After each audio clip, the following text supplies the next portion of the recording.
Sion.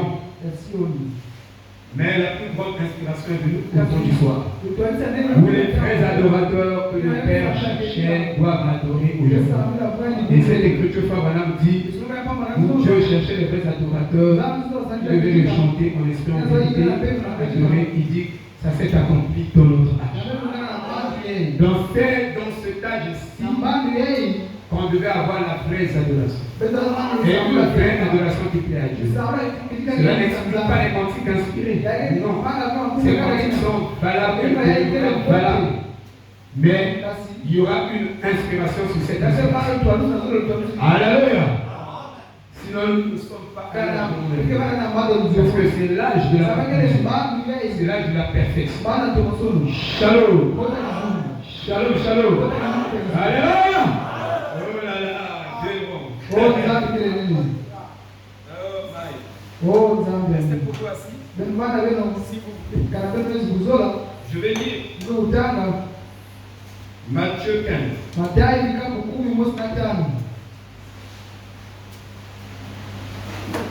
Merci.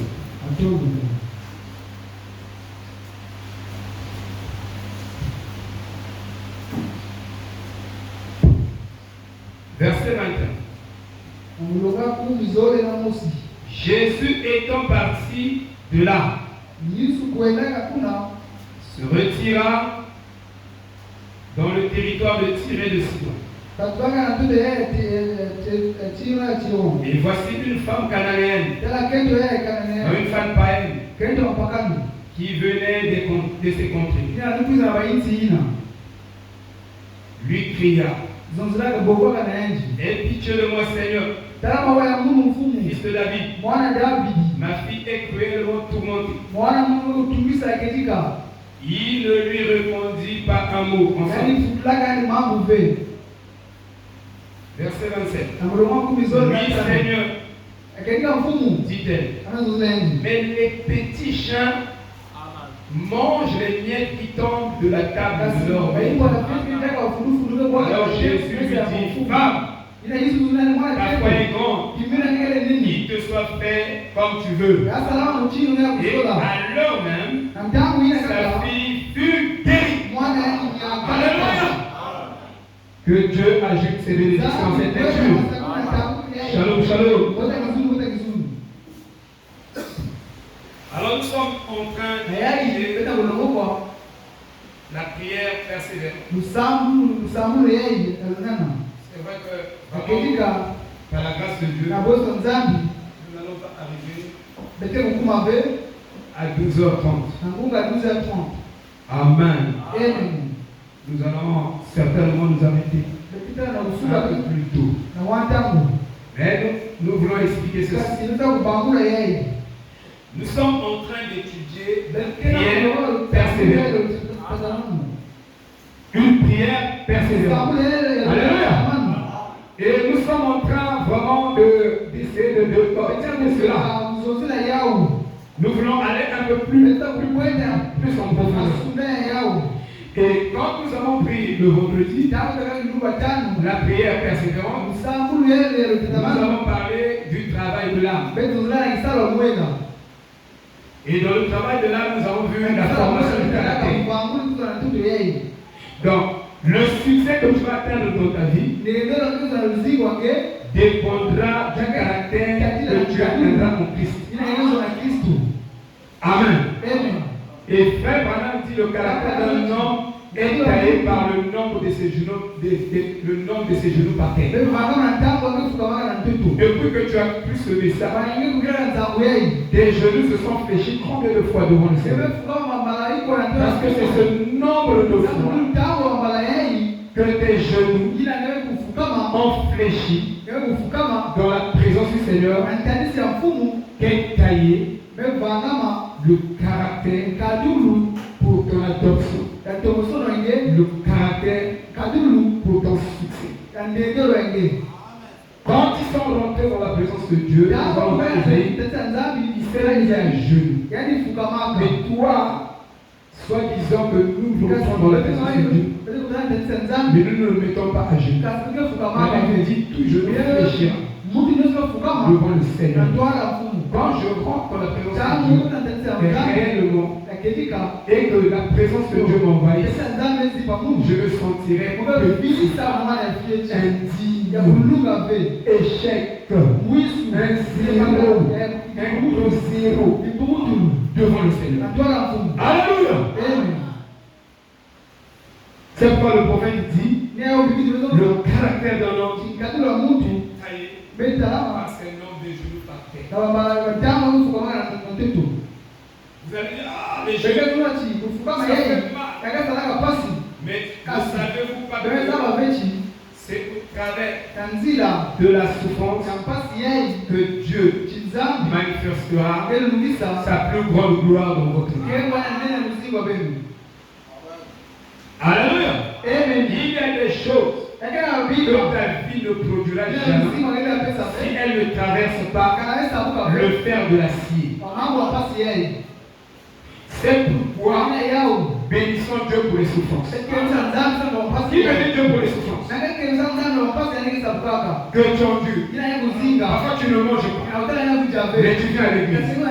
Parfois tu marches même à pied. Bénis le Seigneur. Parce qu'il est en train de tailler un vrai caractère qui sera proportionnel à ta bénédiction. Merci, Dieu bien. Vous comprenez? Est-ce que vous comprenez? Oh, est-ce que vous comprenez? Alléluia. Le christianisme n'est pas un lit fleuri des dons. Le christianisme est une vie de sacrifice. Si tu n'as pas de vie de sacrifice, tu n'es pas chrétien. Alléluia. Amen. Amen. Si tu n'as pas de vie de sacrifice, tu es encore pentecôtiste. Il faut que je parle en ces termes. Tu es encore pentecôtiste. Amen. Or, nous devons dépasser le pentecôtisme pour entrer dans la sacrifice. Vous comprenez? Est-ce que nous comprenons? Je vais dire quelques citations. Un jour, Frère Branham arrive devant l'idée. Je vous ai dit. Il parlait du sacrifice. Et Frère Branham a retiré son pantalon. Lui blanc. Il a montré ses genoux. Il a vu les genoux de Frère Branham bien cabossés, blessés. Amen. Nous parlons de quel christianisme? Vous savez combien de fois il a taillé ses genoux-là sont devenus noirs. Quand Frère Branham dit appliquer le signe, si tu es un peintre, quand tu fais la peinture, tout le monde saura que tu es un peintre. Parce que tu serais gaspillé par la peinture sur tout le corps. Amen. Et un chrétien, quand on le voit, on doit trouver en lui les marques de Christ. Est-ce que tu as les marques de Christ sur toi? Et quand il les regarde, les gens de Frère Branham, des chimoses, complètement sur les genoux. Tu ne mets pas tes genoux à terre. Tu es comme un patron. Tu prends ton pied, tu crois ici, tu prends ceci, et tu t'attends les grandes choses. Non. Tu ne puis pas encore. Alléluia. Tu es encore pentecôtiste. Je vais vous montrer ces différences. C'est très important. Amen. Aujourd'hui, je voulais montrer quel est notre travail. Nous avons commencé à parler du travail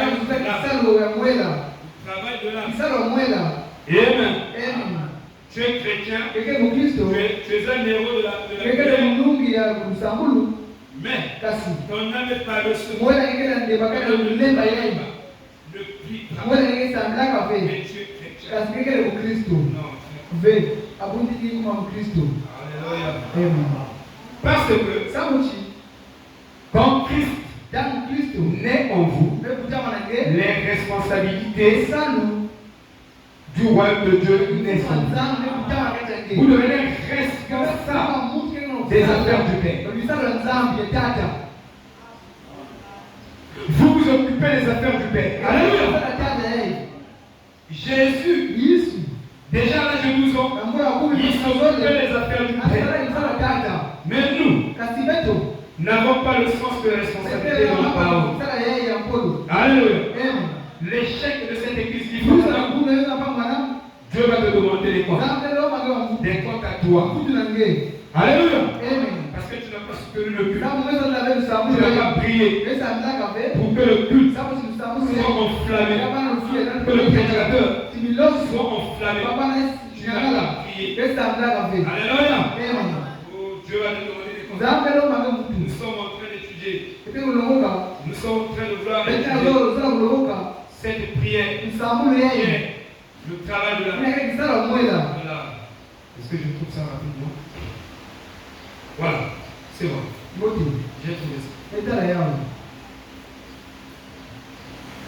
La prière, c'est le travail de la prière. C'est la musculature. Mais nous allons nous attarder sur quel est notre travail. Amen. Quel est notre travail? La prière est un exercice spirituel. La prière est un exercice. Oui, monsieur. Mais quoi? Tu ne fais pas des exercices. Pourquoi? Amen. Ton coup de poing, quand tu donnes le démon ne sent pas le mal.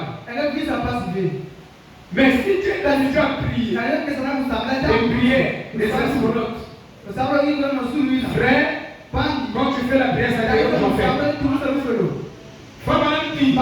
L'indice pour savoir que votre prière a atteint le sommet de Dieu, le trône de Dieu, il dit le diable va se lever contre vous. Mais quand tu fais la prière, le diable ne s'en connaît. Il est même content. C'est que ta prière n'atteint pas la cible. Amen. On doit nous apprendre comment prier, frère. Amen. Écoutez, il va de soi que ces sommets ne sont pas atteints en croisant les bras et les pieds. C'est plutôt le résultat d'un travail spirituel de fond, accompli avec persévérance. Tu travailles aujourd'hui pour le résultat de demain. C'est comme si tu plantes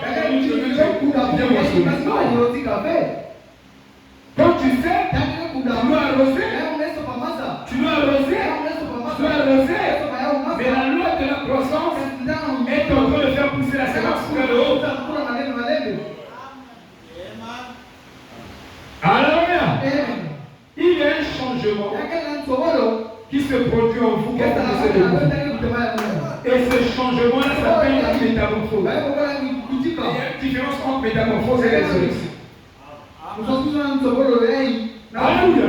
Avant qu'il y ait une résurrection, tous les élus doivent subir d'abord une métamorphose. Comme Abraham, avant de recevoir le fils Isaac, il a subi d'abord la métamorphose de son corps.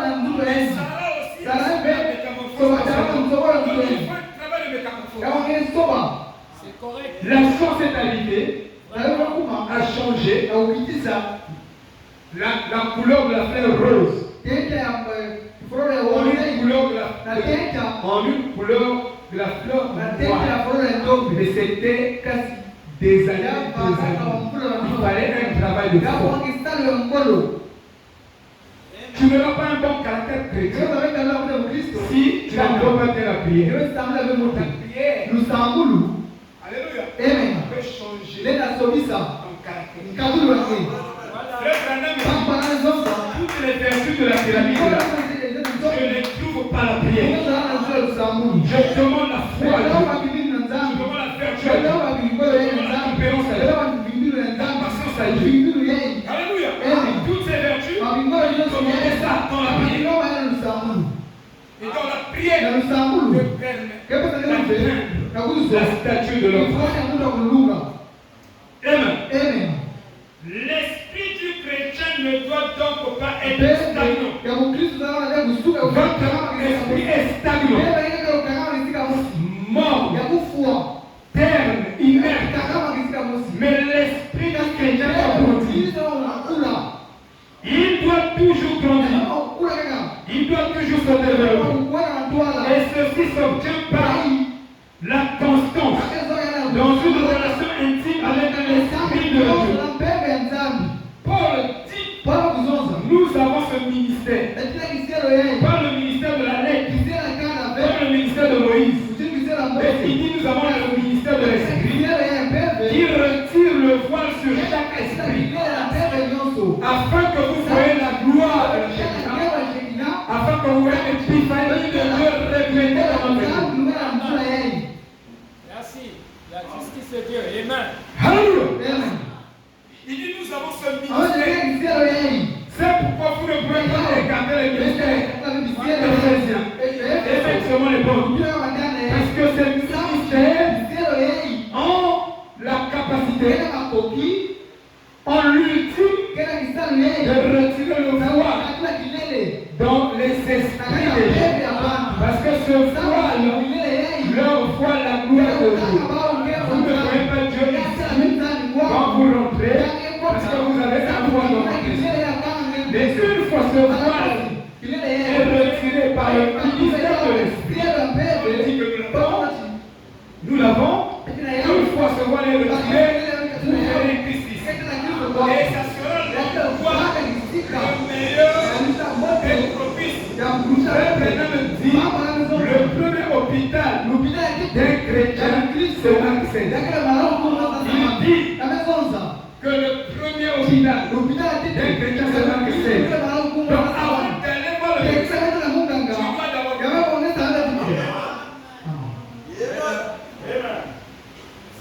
Parce qu'il va te tuer là-bas. Tu n'avais pas le Covid, on a le Covid. Et on décide. Faut me dire, allez dans les cimetières, levez tous les morts et questionnez-le individuellement. Quelles sont les causes de ta mortalité? Tu es mort. Tu as fait confiance en Dieu pour que tu meurs.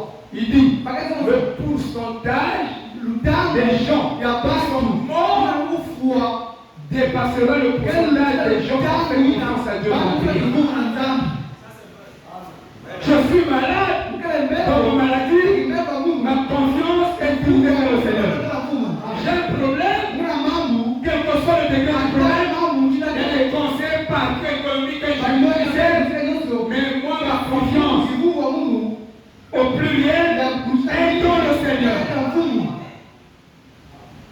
Amen. Est-ce que vous comprenez? Dis-lui. Et ceci s'obtient par donc chaque heure, chaque minute de la journée qui passe, vous élaborez un caractère christique dans la prière. Parce que si tu montes à 10 heures, tu es en train de former ce caractère. Donc chaque heure qui passe, tu dois accomplir un travail spirituel qui t'élève au-dessus de tes.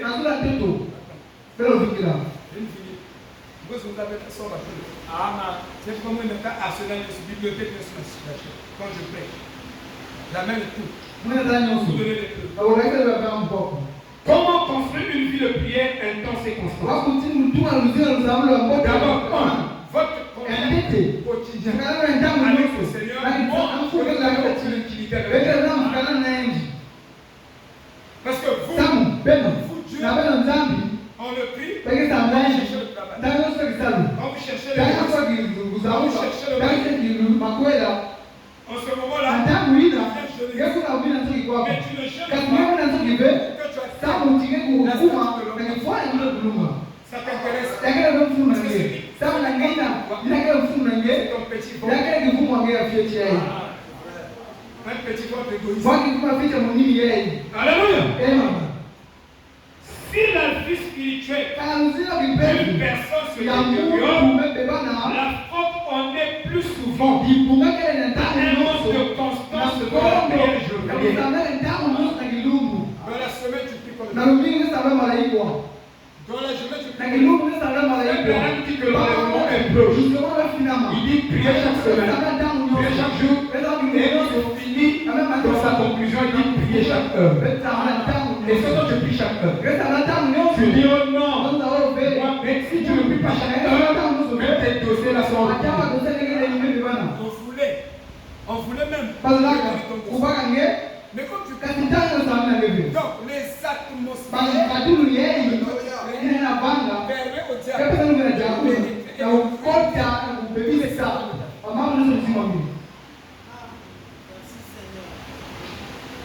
Tous les secteurs de ta vie sont ruinés à cause du fait que, parce que quand tu pries, tu crées des bonnes atmosphères où le Saint-Esprit t'ennuie là-bas et exauce tes prières. Révèle ton cœur. Est-ce que tu le fais? Oh, moi j'ai tous les combats. Oh, chaque heure. Prie chaque seconde. Le diable ne pourra jamais dire. Si tu pries chaque heure, d'abord je te donne souvent un exercice. Nous avons dit que la prière est demain, lundi, commence à prier chaque heure. Tu verras plus que tu vas faire. Parce que tu ne lui donneras aucune possibilité. Parce que le Saint-Esprit a besoin de ta prière pour le diable. Mais si tu le pries pas, Jésus a dit priez. Donc si tu ne pries pas, même si tu es chrétien, tu vas tomber. Il dit parmi ceux qui s'en soucient, parce qu'ils ont compris combien de temps chacun consacre à prier. 5 à 10 minutes. Après quoi, on court dans les affaires, les puissances des ténèbres ont alors tout le loisir de se liguer contre eux et de ruiner leurs ouvrages. La vie de victoire se façonne au cours de l'art quotidien de la prière. Dieu travaille sur les éléments qui nous sont confiés. Voilà, tu ne confies rien. Tu vas travailler sur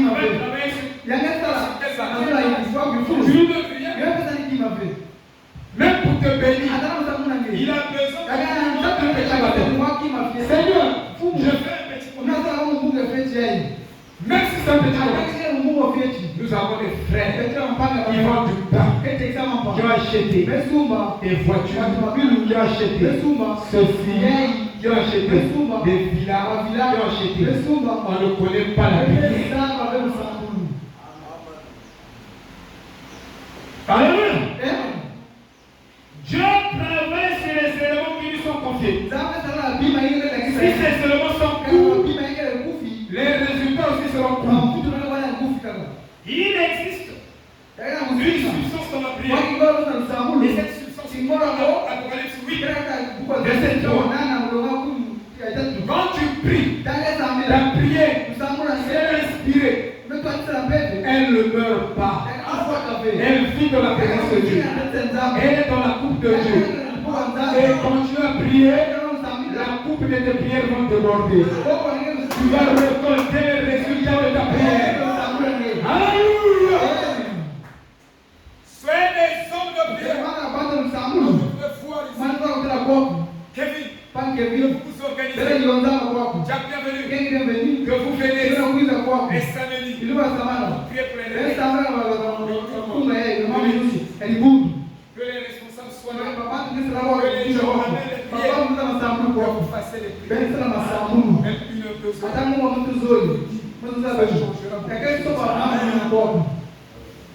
Amen.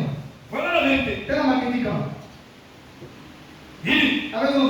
C'est-à-dire qu'une fille permanemment connectée à la quatrième dimension. Quand tu vis une vie qui est connectée permanemment au 3 premières dimensions terrestres, et tu restes chaque minute, chaque seconde de la première, la deuxième, et tu espères être un homme élevé. Frère Branham devant apprendre dans ces trois dimensions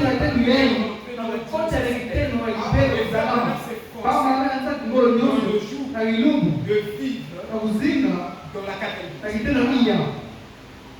Et c'est Pythagore qui disait que j'ai deux vies. Une vie extérieure, une vie intérieure. Il dit que je souhaitais vivre ma vie intérieure à 80% et ma vie extérieure à 20%. Que je marche ma vie intérieure que la vie extérieure. Et il se lève. Quand il marche, en réalité, les gens marchent. Parce que dans le fond l'intérieur, quand vous baissez le niveau, vous devenez un être tout. Et vous rentrez dans l'association des anges. Frère, je vous dis, si vous priez instamment, vous pouvez connaître les codes des choses. Je vous dis la vérité. Parce qu'il y a quelque chose que je ne peux pas dire. Vous allez rire. J'ai certains exemples, je suis obligé de bloquer. Parfois, par le niveau de l'église, des gens, on est obligé de bloquer. Mais je vous dis, à un certain moment, quand tu es devant moi, quand je suis réellement prié, je lis ton cœur. Je lis tout ce que tu as dit. Et si vous êtes un homme de prière, vous êtes beaucoup consacré. Quelqu'un se mettra devant vous, vous lirez son cœur. Je vous dis la vérité. Vous lirez son cœur quand vous lisez un livre. Je vous dis, je fais la lecture de votre cœur. Je sais à peu près ce que vous dites. Même si tu dis autre chose, je sais que c'est de votre intimité avec vous. Et si vous avez cette grande vie d'intimité, le Saint-Esprit, le Saint-Esprit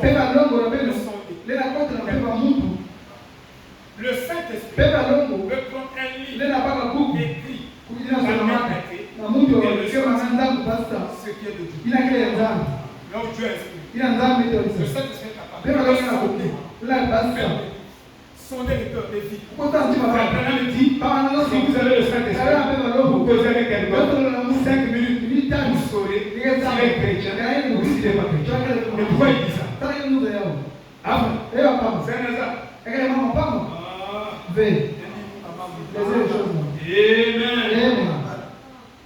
Voyez-vous? Donc la prière te connecte à la quatrième dimension. Et la quatrième dimension, c'est la dimension des esprits. Je peux comprendre beaucoup de choses. C'est comme vos médecins travaillent dans le travail dans le et même les vrais diagnostics spirituels sont donnés. Les vrais diagnostics des maladies sont donnés par les vrais hommes de prière. Si tu es un homme spirituel, tu peux donner le vrai diagnostic à un problème qui mine l'humanité. Alléluia. Tu diras que non, ce n'est pas un semblant de ceci que vous voyez. Vous voyez, il dit que le nœud c'est ça. Parce que vous êtes permanemment connectés avec le Saint-Esprit de la quatrième. Frère Branham a dit, nous devrions nous développer avec l'Esprit de Dieu, boulant à flot, pas juste une petite effusion, mais rien. Il dit, pas rien qu'un petit baptême, mais Dieu baptême au baptême, pas une révélation. révélation. Et de révélation. Pas une seule puissance. Mais de puissance en puissance. Pas une seule gloire. Et de gloire en gloire. Et le chrétien se développe comme ça. Dans sa vie de chrétien.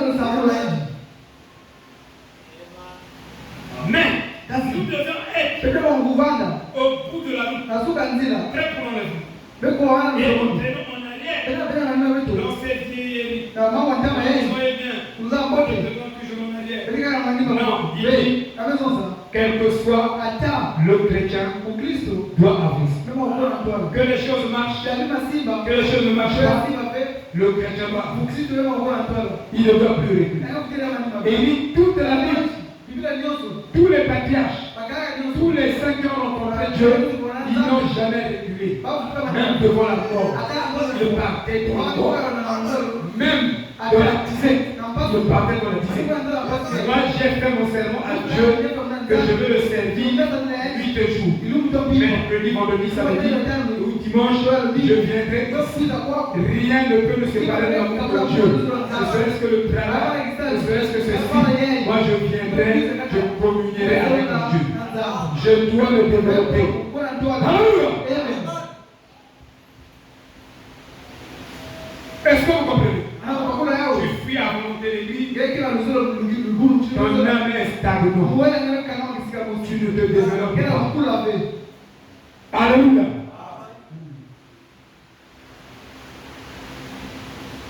Que Dieu nous aide. Amen. Que Dieu nous aide beaucoup. Je vous dis la vérité. Que Dieu nous aide beaucoup. Nous avons beaucoup d'états. La vie de prière est une musculation. Quand vous musculez pour la première fois, vous commencez à avoir des douleurs. Fais les pompes. Qui a déjà fait les pompes? Voilà. Quand tu fais les pompes, si tu fais 20 pompes pour la première fois, je vous dis, il est là le bien. Tu vas bien dormir. Fais 20 fois, 50 fois les pompes pour développer les muscles. Tu auras mal parce que tes muscles sont habitués de la paresse. Je suis en train de briser cette loi de paresse pour rentrer dans le du travail. Le travail de l'âme. Quand ton âme commence à travailler, tu sens les fatigues. Quand tu veux prier, tu dis je veux prier 1 heure. Tu arrives déjà à 15 minutes. Tu n'as plus de mots. Vous répétez. Amen. Alléluia. Tu commences à meubler le temps. On appelle ça meubler le temps. Comme tu n'as plus les mots, tu commences à chanter. Jésus, Christ, la prière, et tout ça, et la prière.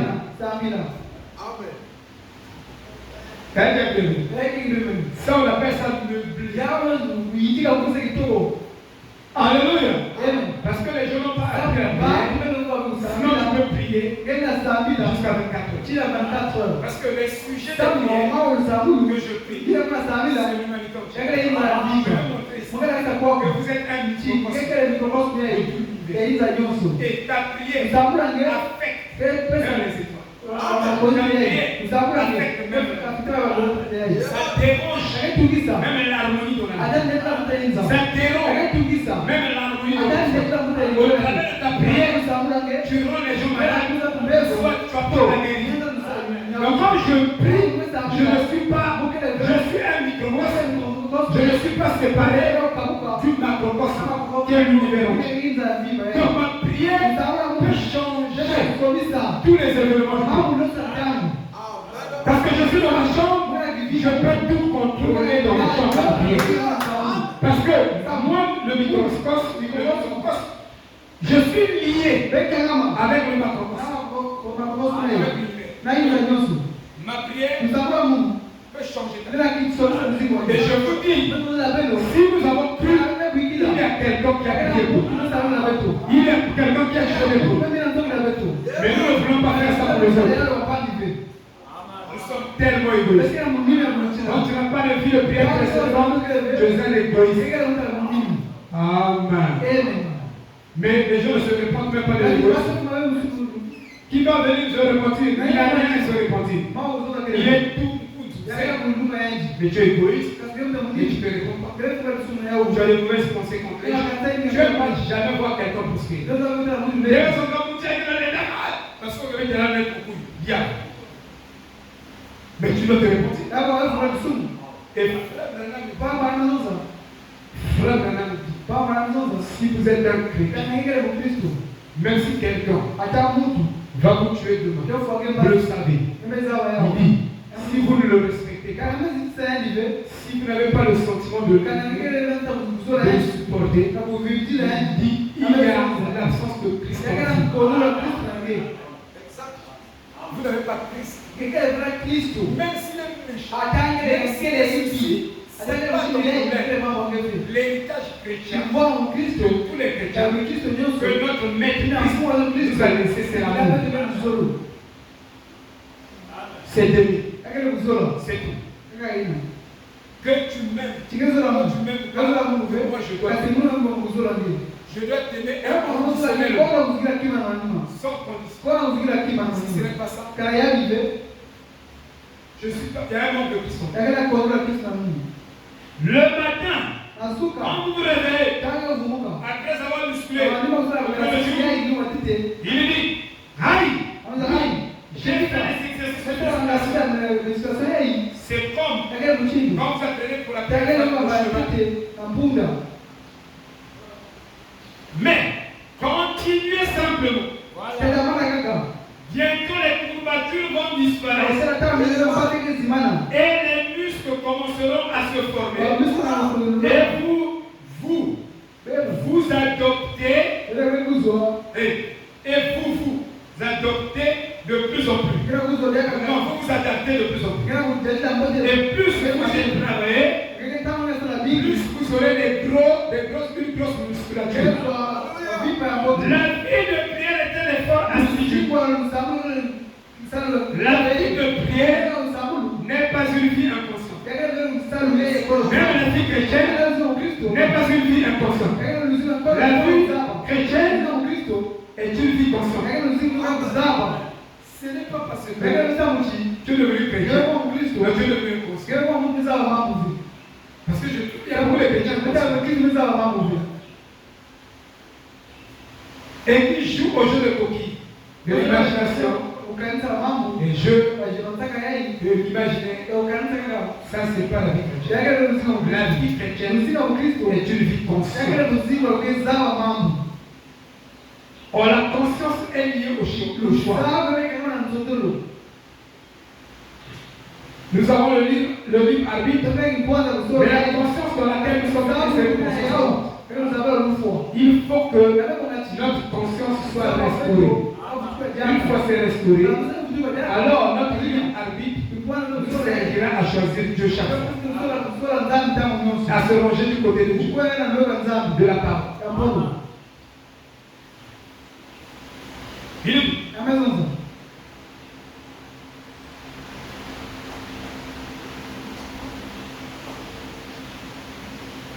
La vie de prière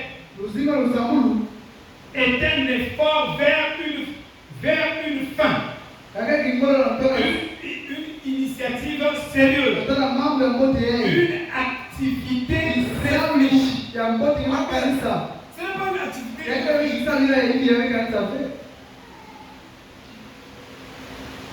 David dit dans le psaume que moi, David, j'avais un rendez-vous avec le Seigneur.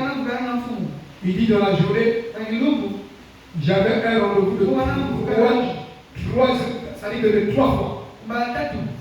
Donc tu pries comme le fois de la journée.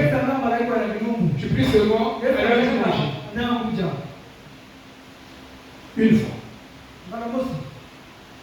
Tu pries seulement quand tes intérêts charnels sont au jeu. Mais tu oublies tes intérêts spirituels. Frère, si on ne priait pas, aujourd'hui, vous venez pas avec toi. Sa voiture, hier, hier, a failli heurter avec son enfant. Mais c'est grâce à la prière. Je dis bien c'est grâce à la prière. Et donc, défiant la maman est allée heurter la voiture. Gloire à Dieu, parce que vaut mieux de peine un matériel que de peine un. Mais c'est la prière. Faut faire attention. Amen. 2 Pierre 1:10. C'est pourquoi, frère, appliquez-vous d'autant plus à affermir votre vocation et votre élection, car en faisant cela, vous ne blanchirez jamais. Personne ne se soucie de la vie, de prendre soin de sa vie. Personne. Pierre dit, prends soin. Or, prendre soin de votre vie de prière. Personne ne prend soin de ça. Or, le groupe de mots prendre soin signifie marquer en persévérance. Subir un effort massif. Vous le désirez tant. Vous désirez tant la vie de prière. Et vous fournissez des efforts pour le chercher, atteindre des sommets pour la vie de prière. Est-ce que toi, tu as déjà prié pendant 10 heures? Parce que c'est ce que Dieu a fait. 7 heures, 6 heures. Puisque la vie ne s'arrête qu'à toi et à ta femme, à ta famille, à tes parents, c'est pourquoi tu n'as pas beaucoup de sujets de prière. Mais si tu étais un vrai homme bien de nouveau, il y a une grande responsabilité de prier pour d'autres familles, pour d'autres âmes, pour des âmes perdues, pour des âmes des familles qui sont malades, qui sont pauvres, qui sont ceci. Tu auras un bloc à l'eau. Tu mettrais ici. Mais si je le pied, ça va pas suffire. Alléluia. Dans tes lieux de la maison,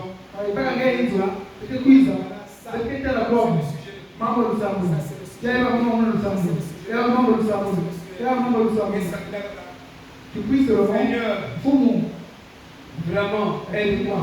Avoir un bon boulot. Je sais pas beaucoup de choses.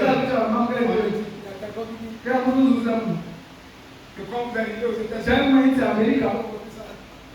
il y a certains démons qui seraient chassés de vous. Seulement quand vous changez de pays. Amen. Parce que là-bas, on ne prie pas pour le travail. Mais laissez-nous prier pour le travail ici. Parce que c'est notre combat. Amen. Je veux dire, je ne peux pas prier pour le travail. Parce que tout ça, dans la prière change les conditions. Ils n'ont pas les mêmes conditions que nous. L'hiver est arrivé dans un collège. C'était une université. Et il y avait une discrimination. Ils octroyaient les bourses seulement à une certaine catégorie de gens. Mais d'autres étaient privés. Il dit quelle injustice. Il dit si vous donnez à un noir les mêmes conditions que les blancs, ils feront plus que les blancs. C'est un mot. Il dit donner à tout le monde, mettez tout le monde au même pied, donnez à chacun la même chose, et vous verrez. Alléluia. Est-ce que vous comprenez? Amen. Vous verrez que le noir est Amen.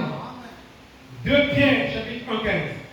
De plus, je ferai de mon mieux que vous puissiez après mon départ vous souvenir toujours de ces choses. Faire de son mieux signifie un effort consciencieux ou un effort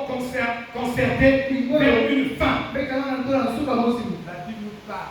Biblia Mais comme kasi mjini les sales traditions, sekira mambo hivi des traditions mambo qui compliquent la yetu compréhension. bisa vizuri Vous savez que benza c'est les traditions trinitaires qui ont voilé la compréhension de Dieu.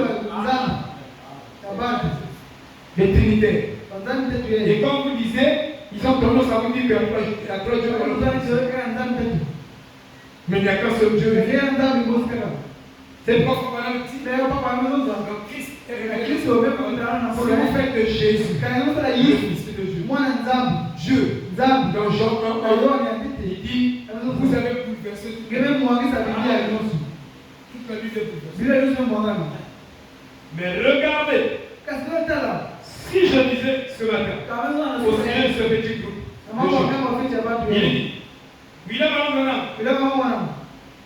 on te donne la responsabilité de cette église. Quel est ton souhait? Que cette église soit une église où tout le monde crie dans les émotions. Dès qu'on met la bande.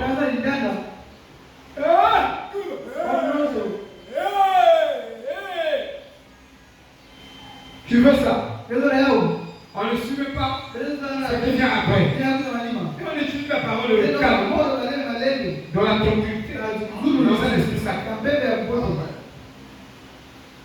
Veux-tu qu'il parle de son nom?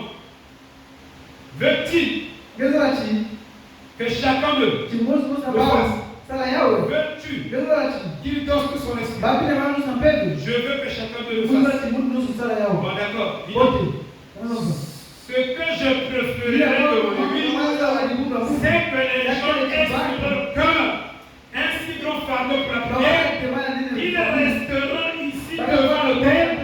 Qu'ils soient jour et nuit, et tout, dans leur foyer, qu'ils soient constamment en prière, qu'ils soient humbles et qu'ils s'efforcent d'amener les gens à l'église. Donc, les deux choses. Fardeau pour la prière, qu'ils s'efforcent à amener les gens à l'église. Est-ce que l'ancien évangile s'efforce à amener les gens à l'église? Vous pensez que on attend de Dieu cette église, c'est nous qui devons aller chercher les âmes et les emmener. Vous comprenez très bien les églises. Alléluia. Quand tu n'invites personne, depuis que tu as prié, tu n'as jamais invité quelqu'un de venir. Tu t'invites toi-même. Mais nous, on invitait j'ai de penser de l'argent. Pour transporter la personne. Vous levez la billet. Et après, il y a le billet, c'est pas nous ça. Amen. Je paye le billet. Je l'appelle. Pourquoi tu le fais? Oh, c'est le billet. Moi, je t'envoie 5 euros. Tu fais le marché et puis tu vas. Ça, c'est le souhait. La prière du prophète. Ça, c'est le souhait.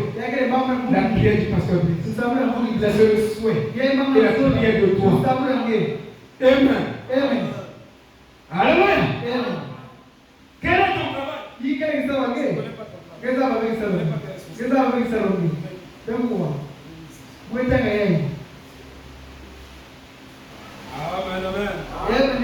êtes fatigué. Déjà.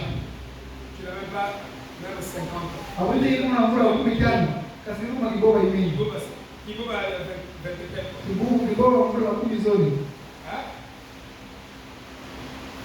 mais frère, si tu as une bonne vie de prière, tu te sentiras toujours léger. C'est un vrai exercice ça. Je vous dis la vérité. C'est un vrai exercice. Un vrai. Amen. Nous parlons du travail de l'âme. Maintenant, c'est notre travail. De savoir ce que le prophète infaillible a donné. Gloire à la parole. Et qui ne s'est jamais trompé de cette parole. Une fraction de seconde. un 100 billionième de pouce. 1 millimètre. Frère Branham ne s'est jamais trompé. Pourquoi il s'est jamais trompé d'un millionième ou d'un millionième? Il ne s'est jamais trompé dans la parole de Dieu. Vous savez, un échec est aussi bon qu'un mille. Ce n'est pas important. Donc notre prière, notre travail, c'est de connaître ce que Branham a voulu mettre à notre portée pour ce cas. C'est notre travail. Et notre travail, c'est de connaître ce que Paul a prêché. Vous comprenez? Ne souscrivez jamais Paul. Sinon, vous n'atteindrez jamais Branham. Non. Il faut commencer par Paul et on finit par Branham. Si tu crois sauter Paul, je te dis que tu n'atteindras pas Branham.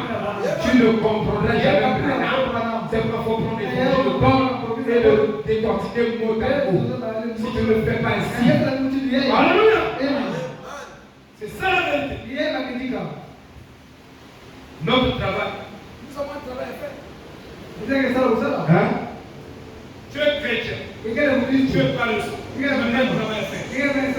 Va dormir. Alléluia. Notre travail, c'est de mettre le bon. Mettre le bon niveau de la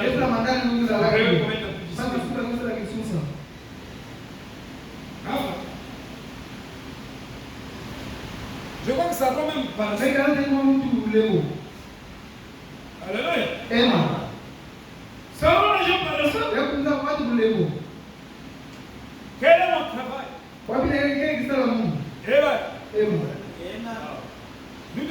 Nous devons le savoir. Frère.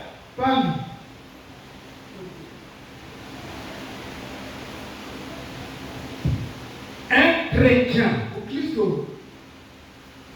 ce n'est pas quelqu'un qui confond l'ail et l'oignon. Et vous dites que vous êtes chrétien. Non. Même vos sens physiques doivent être guéris. Comment ce Dieu-là, qui vous a donné le Saint-Esprit, ne peut pas guérir votre discernement charnel?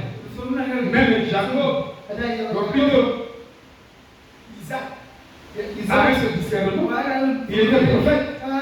Il dit la voix là, c'est la voix de qui?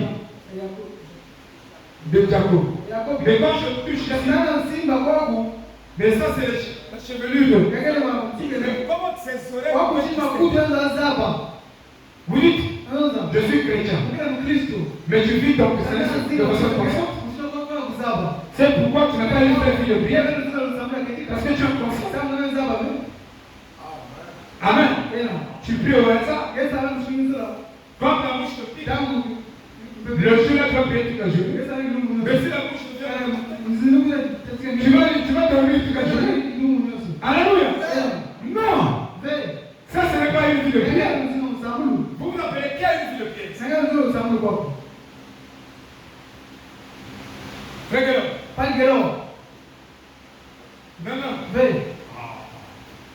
Un docteur comme toi. Alléluia. Qui a une vie de prière? Frégueron n'est pas le seul. Ah ouais, Franklin. Qui a une vie de prière? Dieu te bénisse. Dans nous tous ici, on va le Franklin.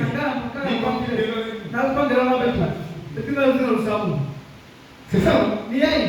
Moi je dis à ma femme, viens Internet, papa de nous utiliser.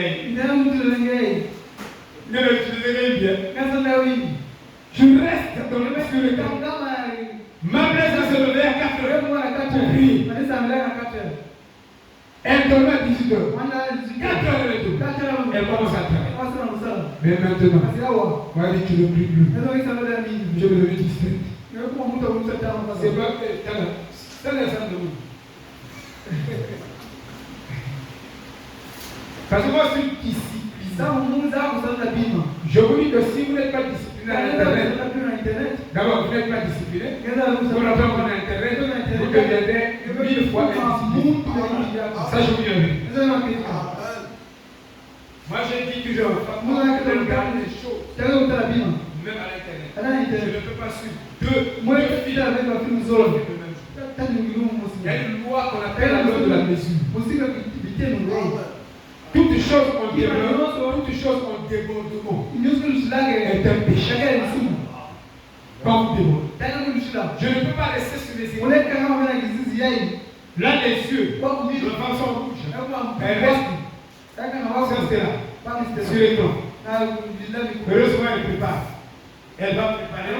C'est le temps qu'elle prépare là, qu'elle se repose. Mais vous ne pouvez pas parler comme ça.